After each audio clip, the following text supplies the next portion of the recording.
was pretty unreal. I crossed the finish line and I kind of thought, like, that didn't just happen, did it? Like. Well, tell me about the race, because it sounded like at the beginning they were pretty much off to a blistering pace right from the get-go. That's kind of how that one played out. Yeah, actually she was out in the same split that I did my last lap in, which is crazy to think about because the last lap is normally when you kick. So yeah, they were out pretty quick. So what was your mentality going? Because I know after the first lap you were barely in the top 10. Yeah, well, I stayed pretty calm with it. I kind of knew that if she went out on her own that the pack would bring her back eventually and that I'd have a chance to strike on her. But I actually kind of was relieved when she went out because I knew that it gave me more of a chance. And then the final lap comes, you're in third. What's going through your mind at that point? Man, I hit the final 200 and I was just I was kind of stressed out. I was like, if I don't make this move now, it's never going to happen, you know? So I dropped the hammer and kind of gave everything I had. Yeah, the last, you passed the girl from Avon with about 80 meters to go. What are you thinking at that point? Because it kind of looked like for a few steps, she was like, I can keep up with her, and then just kind of blew her away. No, I had my eyes on the line, and I was like, if I can get there first, that's all that matters. What does it mean to be a senior? Because it sounds like, from what I've read in your bio, you've had a lot of really close misses. Yeah.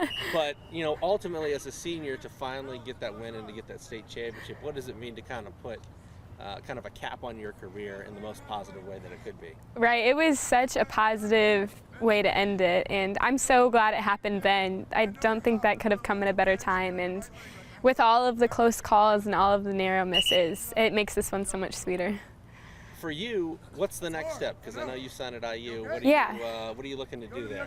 I'm just looking forward to seeing what I can do, and you know, I think IU is definitely a school that's going to help me reach my greatest potential, and you know, the girls that are there, I'm so excited to train with them, and the coaches are absolutely amazing, so it'll be interesting to see what happens. Going into this season, would you say you upped your level of preparation? I mean, did you For sure. And what was that process like? It was a lot more miles, it was a lot harder workouts, it was, you know, a lot more hours spent doing stuff when other people were were doing other fun things. You know, it was a lot of dedication and hard work. For you, what do you plan on running at IU, and then also what are you doing this week to get ready? Because I said you've got the Meet of Champions this coming weekend.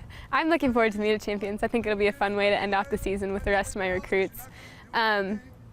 You know, I don't really know what I'm going to do at IU next year. I kind of have a pretty large range. So, I mean, I ran the 400 at state and I ran the 3200 at indoor state. So it'll be interesting to see where they put me, but I'll go wherever they need.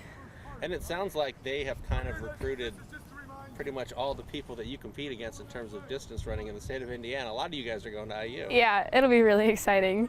I'm so glad to have them as teammates because I already know them, you know, so I'm not going in with total strangers. I'm going in with girls who are friends already. So you're representing the Meet of Champions. What are you running there, and that's in Ohio? Yeah, it's at Ohio Wesleyan, and I'll be doing the 1600 and the 800. Okay. And what are you hoping to accomplish there? I'm just hoping to have fun, honestly. I've achieved every goal I've set for myself throughout the last 4 years. Especially, I wanted to end sub 5, and I ended up with a 4:58. So that was my big 4-year goal, so this is just going to be a fun race, I think. What's a normal training week for you like? Like how many miles? How do you break it up? 50 to 55 miles probably. I've got a tempo run, I've got some easy runs, I've got a long run, anywhere from 8 to 10 miles, you know. And there's always, depending on where I'm at in the season, I've got either more of an aerobic-based workout or a higher anaerobic-based workout. And you've been pretty lucky, it sounds like. You've stayed relatively injury-free, correct? Yeah, knock on wood, this season's been such a better. Last season, the cross-country season, I had a quad strain going into state, and I had huge goals for myself at state, and I wasn't able to achieve any of them because I was limited by the injury. So this season has been, you know, a lot better. All right. Anything else you'd like to add, Grace? No, I think that's it.